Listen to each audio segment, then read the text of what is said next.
প্রিয় দর্শক, আপনারা দেখছেন এসডি বাংলা নিউজ। চলে আসবো আজকের সবথেকে গুরুত্বপূর্ণ খবরে। আজকে 2024 সালের পূর্ণাঙ্গ বাজেট পেশ হলো এবং প্রত্যেকবারের মতো এবারেও অনেকগুলি খাতে মূল্যের ওঠানামা হয়েছে বাজেটের জন্য। আসুন দেখে নিই কোন খাতে মূল্য কতটা বাড়লো এবং কমলো। আজকের বাজেটে বিভিন্ন পণ্য ও পরিষেবার ওপর নতুন শুল্ক, ভর্তুকি এবং কর কাঠামো পরিবর্তন করা হয়েছে। এগুলি সাধারণ মানুষের জীবনে উল্লেখযোগ্য প্রভাব ফেলবে। আমরা এবার সেই প্রস্তাবিত পরিবর্তনসমূহের ওপর দৃষ্টিপাত করছি। খাদ্যপণ্য ও নিত্য প্রয়োজনীয় জিনিসপত্রের মূল্য বৃদ্ধি বা মূল্য হ্রাস মানুষের দৈনন্দিন জীবনে সবচেয়ে বেশি প্রভাব ফেলে। এবারের বাজেটে বেশ কিছু খাদ্যপণ্যের ওপর শুল্ক কমানো হয়েছে এবং কিছু পণ্যের ওপর শুল্ক বৃদ্ধি করা হয়েছে। বাজেটে চিনির ওপর শুল্ক বৃদ্ধি করা হয়েছে যাতে চিনির দাম বাড়বে। বিভিন্ন ধরনের খাদ্য তেলের ওপর শুল্ক বৃদ্ধি করা হয়েছে যার ফলে খাদ্য তেলের দামও বৃদ্ধি পাবে। প্যাকেটজাত খাদ্যের ওপর কর বৃদ্ধি করা হয়েছে যার ফলে এ ধরনের খাদ্যপণ্যেরও দাম বাড়বে। অন্যদিকে ডালের ওপর শুল্ক কমানো হয়েছে যার ফলে ডালের দাম কমবে। বিশেষ কিছু সবজির ওপর শুল্ক কমানো হয়েছে যাতে তাদের মূল্য কমবে। কিছু নির্দিষ্ট ফলের ওপর শুল্ক কমানো হয়েছে যার ফলে ফলমূলের দাম কমতে চলেছে। জ্বালানি ও বিদ্যুৎ খাতে মূল্য পরিবর্তন সাধারণ মানুষের জীবনযাত্রায় বড় প্রভাব ফেলে। আসুন দেখে নেওয়া যাক সেই খাতে কী পরিবর্তন হয়েছে। পেট্রোল ও ডিজেলের ওপর শুল্ক বৃদ্ধি করা হয়েছে যার ফলে জ্বালানির দাম বাড়তে চলেছে। বিদ্যুতের ওপর ভর্তুকি কিছুটা কমানো হয়েছে যার ফলে বিদ্যুতের বিল বৃদ্ধি পেতে পারে। এলপিজি সিলিন্ডারের ওপর শুল্ক কমানো হয়েছে যার ফলে রান্নার গ্যাসের দাম কমতে চলেছে। গৃহস্থলী এবং দৈনন্দিন ব্যবহারের জিনিসপত্রের দাম পরিবর্তন মানুষের জীবনে সরাসরি প্রভাব ফেলে। আসুন দেখে নিই সেই খাতে কী পরিবর্তন আসছে।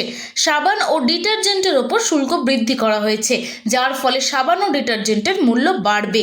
বিভিন্ন ধরনের কসমেটিক্সের ওপর শুল্ক বৃদ্ধি করা হয়েছে যার ফলে এদের দাম বাড়বে। কিছু নির্দিষ্ট ওষুধের ওপর শুল্ক কমানো হয়েছে যার ফলে এদের মূল্য কমতে পারে। শিশুদের জন্য বিশেষ কিছু খাদ্যপণ্যের ওপর শুল্ক কমানো হয়েছে ফলে এগুলির দাম কমবে। প্রযুক্তি ও গ্যাজেটস খাতে মূল্য পরিবর্তন তরুণ প্রজন্ম এবং প্রযুক্তি নির্ভর মানুষের ওপর বিশেষ প্রভাব ফেলে। কিছু নির্দিষ্ট মডেলের মোবাইল ফোনের ওপর শুল্ক বৃদ্ধি করা হয়েছে যার ফলে মোবাইল ফোনের দাম বাড়তে চলেছে। বিভিন্ন ইলেকট্রনিক পণ্যের ওপর শুল্ক বৃদ্ধি করা হয়েছে যা তাদেরও দাম বাড়াবে।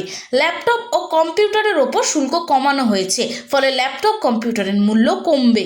ইন্টারনেট পরিষেবার ওপর ভর্তুকি বৃদ্ধি করা হয়েছে যার ফলে ইন্টারনেট পরিষেবা সস্তা হতে পারে বলে মনে করা হচ্ছে। পরিবহন খাতে দাম পরিবর্তন সাধারণ মানুষের দৈনন্দিন যাতায়াতে সরাসরি প্রভাব ফেলে। আসুন দেখে নিই কী পরিবর্তন এসছে সেখানে। পেট্রোল ও ডিজেলের দাম বৃদ্ধির ফলে গাড়ির জ্বালানির খরচ বাড়বে। কিছু নির্দিষ্ট গাড়ির ক্ষুদ্র যন্ত্রাংশের ওপর শুল্ক বৃদ্ধি করা হয়েছে যার ফলে এদের মূল্য বাড়বে। বৈদ্যুতিক যানবাহনের ওপর ভর্তুকি বৃদ্ধি করা হয়েছে যার ফলে এদের দাম কমবে। সাইকেলের ওপর শুল্ক কমানো হয়েছে তাতে সাইকেলের মূল্য কম হবে। বিলাসবহুল ও অপ্রয়োজনীয় জিনিসপত্রের ক্ষেত্রে জিনিসপত্রের দাম পরিবর্তন সাধারণত উচ্চ আয়ের মানুষের ওপর প্রভাব ফেলে। সোনার গহনার ওপর শুল্ক বৃদ্ধি করা হয়েছে যার ফলে সোনার গয়নার দাম বাড়তে চলেছে। বিলাসবহুল গাড়ির ওপর শুল্ক বৃদ্ধি করা হয়েছে যার ফলে তাদের দামও বাড়বে। কিছু নির্দিষ্ট আন্তর্জাতিক ট্রাভেল প্যাকেজের ওপর শুল্ক কমানো হয়েছে ফলে এই প্যাকেজগুলোর মূল্য কমবে। বিলাসবহুল হোটেল বুকিংয়ের ওপর কর কমানো হয়েছে ফলে এই হোটেল বুকিংয়ের ওপর মূল্য এবার থেকে কমবে।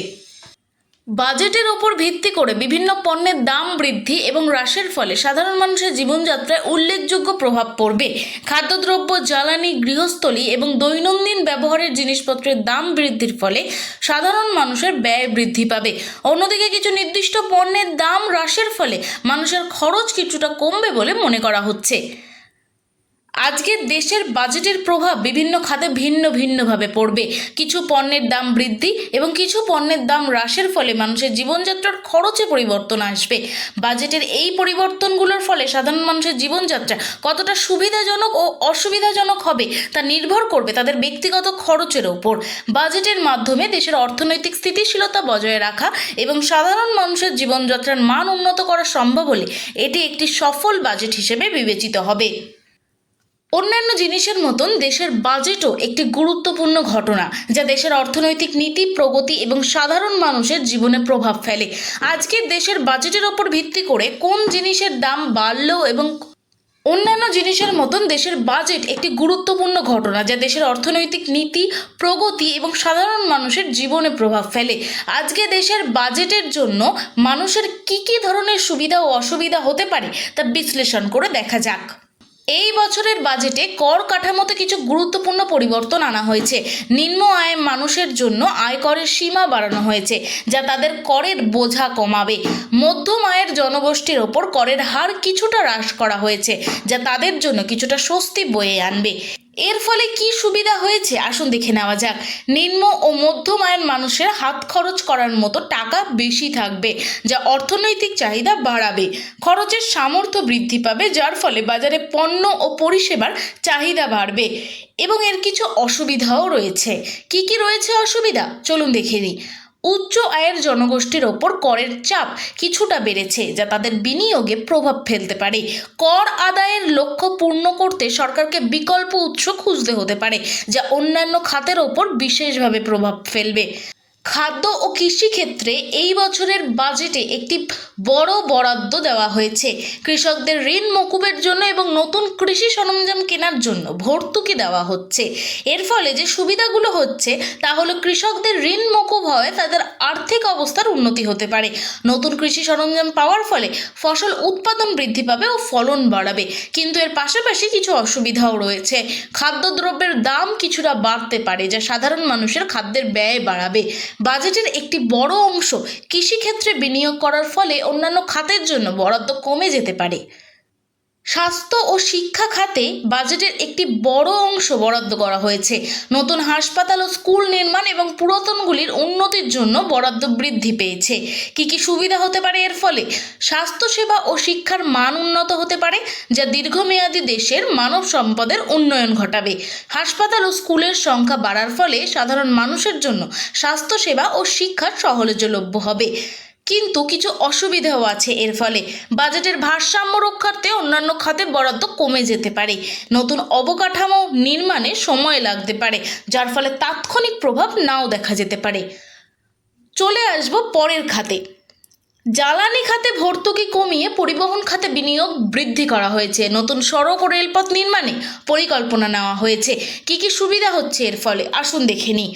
পরিবহন খাতের উন্নতি দেশের অর্থনৈতিক যোগাযোগ বৃদ্ধিতে সহায়ক হবে। নতুন সড়ক ও রেলপথ নির্মাণের ফলে যাতায়াতের সময় ও খরচ কমবে। কি অসুবিধা হচ্ছে এর ফলে? জ্বালানির দাম বাড়ার ফলে পরিবহন খরচ বাড়বে, যা সাধারণ মানুষের জীবনে প্রভাব ফেলবে। জ্বালানি ভর্তুকি কমানোর ফলে কৃষিক্ষেত্রে সেচ ও যন্ত্রপাতির খরচ বাড়তে পারে। তথ্য প্রযুক্তি খাতে বিশেষ গুরুত্ব দেওয়া হয়েছে এই বাজেটে। নতুন স্টার্টআপ ও উদ্ভাবনী প্রকল্পের জন্য ভর্তুকি ও কর ছাড়ের ব্যবস্থা করা হয়েছে। কি সুবিধা হচ্ছে এর ফলে? নতুন উদ্যোগ ও উদ্ভাবনী প্রকল্প বৃদ্ধির ফলে কর্মসংস্থান বাড়বে বলে মনে করা হচ্ছে। তথ্য প্রযুক্তি খাতের উন্নতি দেশের ডিজিটাল রূপান্তরে সহায়ক হবে। এর পাশাপাশি কিছু অসুবিধাও রয়েছে।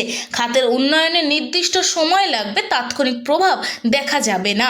উচ্চ প্রযুক্তি খাতে বিনিয়োগ করতে গিয়ে অন্যান্য ঐতিহ্যবাহী খাত অবহেলিত হয়ে পড়তে পারে। আজকের বাজেট দেশের বিভিন্ন খাতে পরিবর্তন আনতে সক্ষম হবে বলে আশা করা যায়। নিম্ন ও মধ্যম আয়ের জনগোষ্ঠীর জন্য কিছুটা স্বস্তি আনা হলেও উচ্চ আয়ের জনগোষ্ঠীর ওপর কিছুটা চাপ বাড়তে পারে। খাদ্য ও কৃষিক্ষেত্রে বড় বরাদ্দ এবং স্বাস্থ্য ও শিক্ষার উন্নতি দেশের সামগ্রিক উন্নয়নে সহায়ক হবে। তবে জ্বালানি খাতে ভর্তুকি কমানো ও তথ্য প্রযুক্তি খাতে বিনিয়োগ বৃদ্ধির সিদ্ধান্তের ফলে সাধারণ মানুষের জীবনে তাৎক্ষণিক প্রভাব পড়বে বলে মনে করা হচ্ছে। প্রিয় দর্শক, ভিডিওটি ভালো লাগলে ভিডিওটিতে লাইক করবেন এবং চ্যানেলটি সাবস্ক্রাইব করবেন। খবর আজকের মতো শেষ।